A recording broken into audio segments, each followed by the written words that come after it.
Et salut tout le monde. Du coup, je vous fais juste un petit tuto en vidéo pour vous montrer en fait donc comment fonctionne le calendar de Roll Your Dice afin que du coup vous les MJ vous puissiez savoir comment programmer et enregistrer enfin réserver votre table.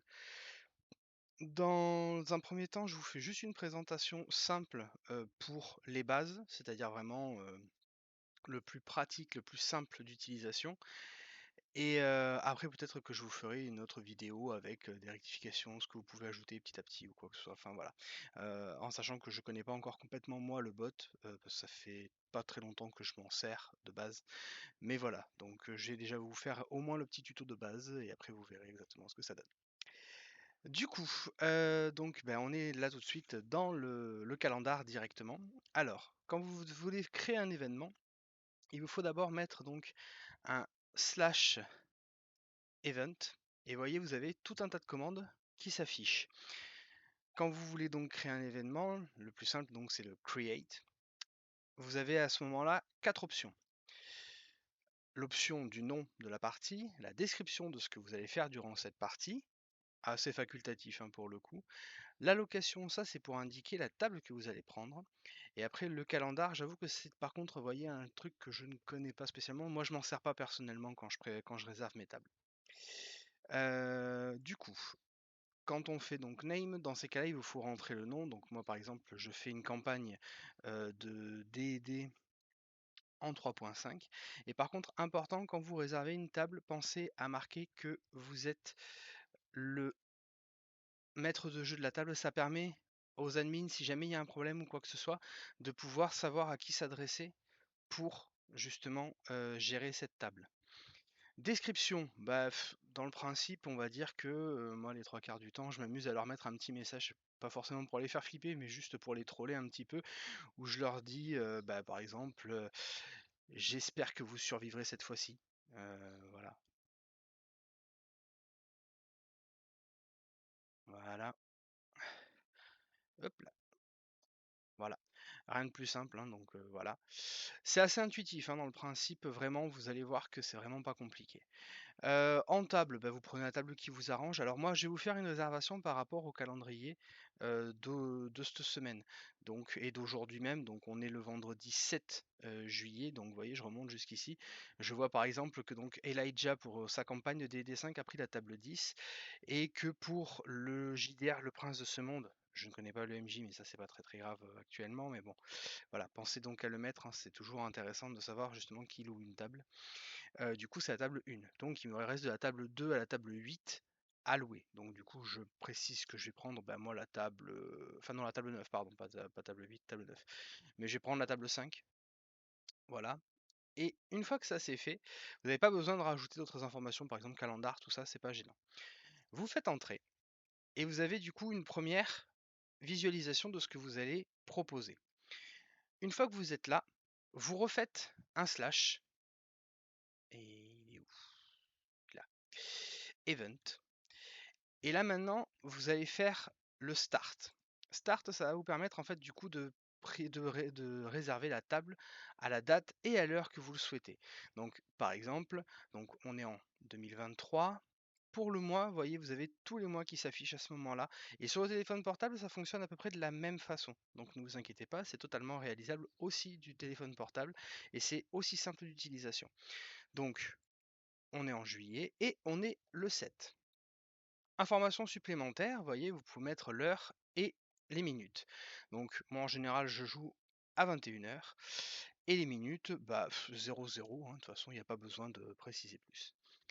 Je refais entrer et vous voyez, là l'information change et il part systématiquement, le calendrier part systématiquement sur une location d'une heure, sur un temps défini d'une heure minimum. Pour augmenter ce temps de location, vous refaites un slash, vous refaites event, et cette fois-ci vous allez sur end. Vous prenez donc quasiment les mêmes informations. Moi par exemple, vous voyez, je vais aller 2023, je vais aller de nouveau sur le mois de juillet. Et si ma partie finit ce soir, enfin je sais qu'elle va durer, admettons, 2h30, je peux marquer que je veux la fin de ma partie pour aujourd'hui à 23h30. par exemple. Mais si je vois que je dois aller jusqu'à demain et que la partie va être plus longue que prévu, je peux tout à fait partir sur le 08, marquer ici minuit, et à partir de ce moment-là, vous allez voir que, après je vous montrerai comment on fait pour faire rafraîchir en fait le calendrier, mais du coup, vous allez avoir forcément tout ça qui va s'afficher. Donc admettons, on part sur une partie qui va durer 3 heures et demie et qui se finira donc le 8 juillet 2023 à minuit 30. Une fois que toutes les informations que j'ai rentrées sont bonnes, donc je le revérifie quand même une bonne fois avant de confirmer, donc campagne DD5 3, campagne DD 3.5, pardon, LOL aubergiste, donc ma description qui troll mes joueurs, ma location de table, mon heure de départ, mon heure de fin, et ensuite, bon, l'heure et tout ça, ça change pas. Une fois que vous avez fait ça, vous refaites un event, et cette fois-ci pour confirmer. Donc vous allez sur confirme, et là il n'y a rien d'autre à faire que juste entrer. Vous allez voir du coup le même principe que ce que vous voyez pour tous les autres, c'est-à-dire que là vous voyez tous les messages que moi j'ai fait au fur et à mesure que j'ai créé le truc, ça ce n'est visible que par vous. Toutes ces informations-là, il n'y a que vous qui les avez. Donc le premier message, le message où vous avez mis le départ, le message où vous avez mis la fin, tout ça en fait ce sont des récapitulatifs que vous avez au fur et à mesure avec le temps. Une fois que ça c'est fait, vous remontez et vous voyez, ça vous fait, en fait, ça, ce qui apparaîtra, ce sera le même message que vous voyez et que moi je vois quand j'arrive ici, c'est-à-dire les parties qui ont été créées, les locations qui ont déjà été préfaites. Une fois, pour vérifier que ce soit bien fait, vous refaites un slash et cette fois-ci vous faites link cal. Link cal, il va rien vous demander rien de plus, vous faites juste entrer. Et en fait, il va vous repartager le calendrier. Et en remontant, voyez, je suis bien donc à 21 h ce soir. Ma partie continue jusqu'à demain à à minuit et demi.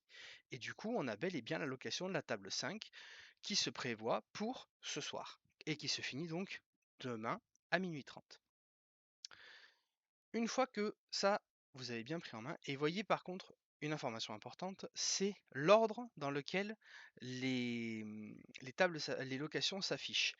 C'est l'ordre dans lequel les commandes ont été exécutées. C'est-à-dire que par exemple, Elijah a commandé la table 10 en premier. Si moi j'avais demandé aussi la table 10 à ce moment-là, dans ce cas-là, j'aurais été placé au même endroit, mais du coup on aurait su que ma demande a été faite après Elijah, puisque en fait c'est vraiment l'ordre de demande qui a été faite qui s'affiche de cette façon. Donc n'hésitez pas à regarder de temps en temps, être sûr que, parce que des fois une erreur de saisie peut arriver, donc il n'y a pas de souci. Je vous montrerai à la prochaine occasion du coup comment on fait pour rectifier dans ces cas-là. Si jamais vous avez fait une erreur ou que vous deviez supprimer votre table, voyez, vous avez un identifiant d'événement qui est ici. À partir du moment où vous copiez cet événement, il vous suffit juste de refaire Event. Si je fais Delete, je rentre mon numéro d'événement, comme ceci, et en faisant entrer, je le supprime. Ni plus ni moins. Dans le principe, c'est ce qu'on fera tout à l'heure. Mais dans la même idée, normalement, vous devez pouvoir faire donc un changement, par exemple location. Donc event location, tac. Non, c'est pas ça. Il faut que je me remette à jour sur ce truc-là. Bref, je vais vous faire le delete et puis après je vous referai une vidéo plus complète pour ces trucs-là. Hop, donc delete, je fais ça, je rentre. Et voilà, event as successful build deleted. Donc si je refais un link cal, normalement, ma partie de ce soir est annulée. Parce que j'ai justement marqué, vous voyez, la location de la table 5 a disparu.